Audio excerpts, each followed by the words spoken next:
how to unblock someone on Reddit. Hello everyone, I am Bishaka and welcome to our channel. Now let's get right into the tutorial.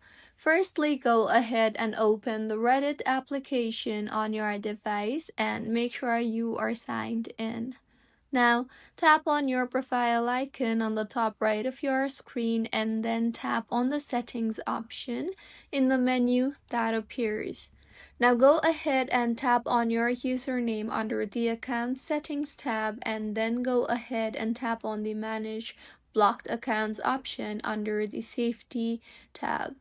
Now, you will see the unblock option right there. So go ahead and tap on the unblock option beside the user you want to unblock. And with this, the user will be unblocked. So this is how you can unblock someone on Reddit. If you find this tutorial helpful, please like the video and do comment if you have any queries. Also, do subscribe to our channel for more helpful tutorials like this. See you on the next one.